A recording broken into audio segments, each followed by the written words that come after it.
Good morning, good evening, guys and girls. Welcome back to my channel. My name is Nathaniel. Welcome back to a station vlog. Today we are going to be going through our air packs. So it's always good to go through your air packs for a couple reasons. One, making sure the battery life on them is still sufficient. Number two, making sure the air packs actually have the appropriate amount of air in it. So I pulled engine 94, engine 93 closer to this side of the bay so that I can have easy access walking in and out back there. I got some other editing stuff going on the bumper 91 real quick. So we are going to just hit 91, 93, and 94. So I pulled some extra batteries that were already charging back there in the back. So we are just going to get started.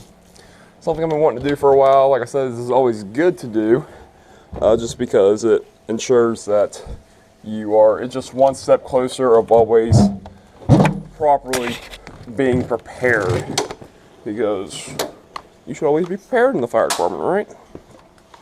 So the good thing about these, what I really like about these is you can always look and see how much air is actually in the cylinder without having to turn it on. You can see this one has 4,000 psi, so we are going to go ahead and turn this on, and we will see that the battery needs replaced. It's at 2. Generally that 3 margin is when you want to start considering replacing the batteries in these. So we are going to take our handy dandy clip here for our regulator, and we are going to shove in and pull out. So just easy, just like that. And we'll go through, we'll clean this up, make sure, I think it's a lithium battery, Li-ion rechargeable, yeah. So we'll make sure, we'll start a charge pile and a already charged pile. So I'm sure all these are actually going to probably need replaced. I'm just going to go ahead and bring all these charged batteries over. So we'll set them up top there on the gear rack. I'm using a chest mount, so I don't know how well you guys can actually see me. Instead of my head looking around everywhere, because, you know, I'm like, oh, squirrel, you know. So okay, I decided to switch over to my helmet cam, not my helmet cam, my top mount, because one, it's easier for me to work, and I don't think you guys were seeing nearly as much as what you guys probably wanted or should be seeing. Okay, so this one just needs a battery and is good to go. So when you shove the batteries in these MSA G1s, you have to watch them because they go through, they cycle power. You can see it lights up, and it will, you have to physically turn it off on its own. So, you see it'll beep at you. I think it's loading up still. Yeah, it's loading up. Okay, this one has about 4,400. We're looking for around the cylinders that have like 4,000 or so psi there. If it's around that era, then we will go through and replace the battery.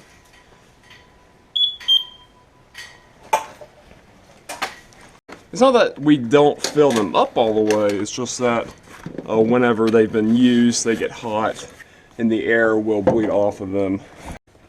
I've never really shown you guys before. We have our own compressor station that we fill up our SCBAs at, back there in the back of the station. Can't think of what the proper name for it actually is. Think of it here in a little bit when I get done. I'll remember what this is called. This is called a cascade system. So, long story short, I'm not an expert. Don't quote me by these. You put your air cylinder in, connect it, make sure that's closed, open up your air cylinder. You'll see it fill up there.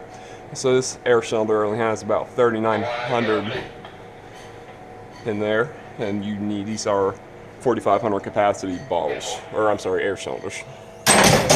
So you'll shut that. That prevents it in case the tank would be overridden. Then it would actually legitimately blow up.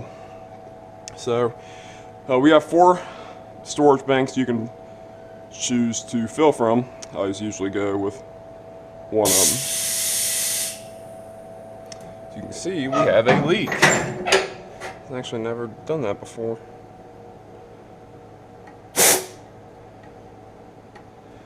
Thing must not have been shut all the way.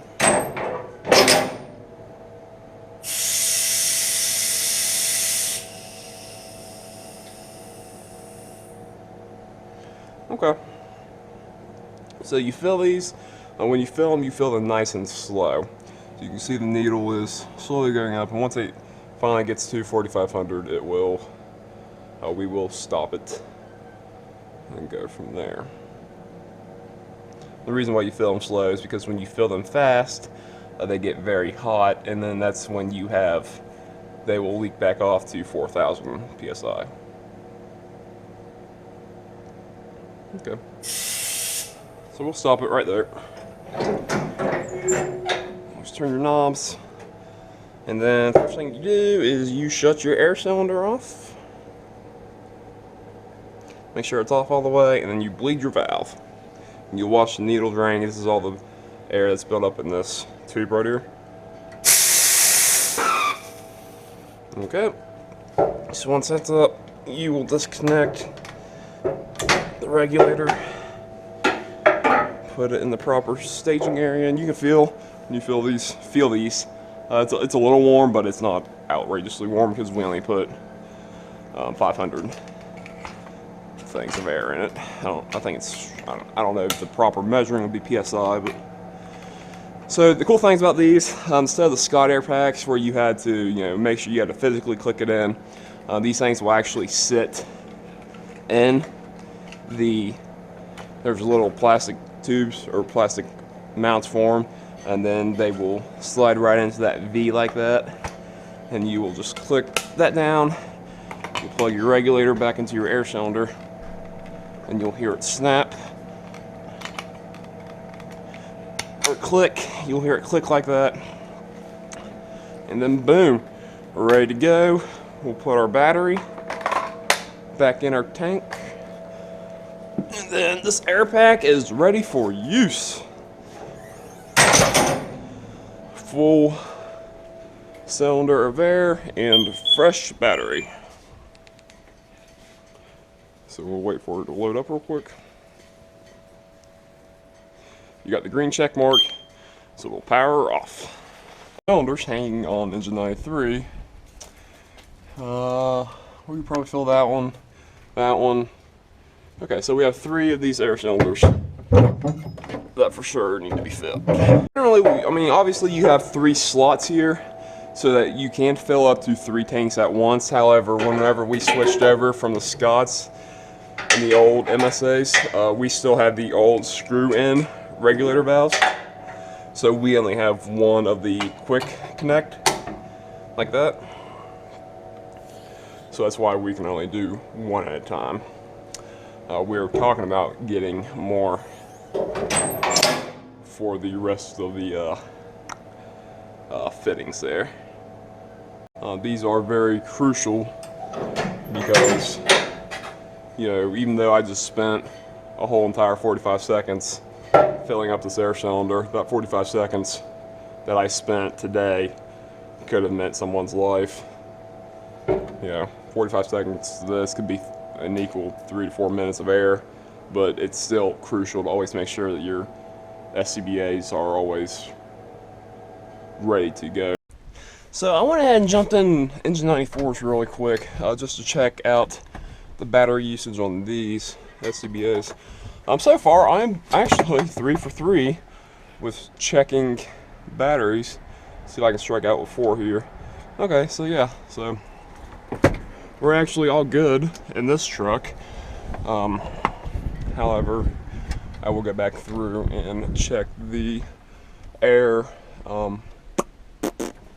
pressure in them all later. So it's actually really cool. That saves a lot of time and waiting. Alrighty, so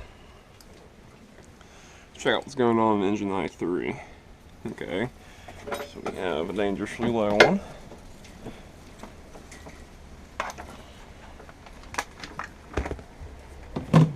This is my dangerously low pile.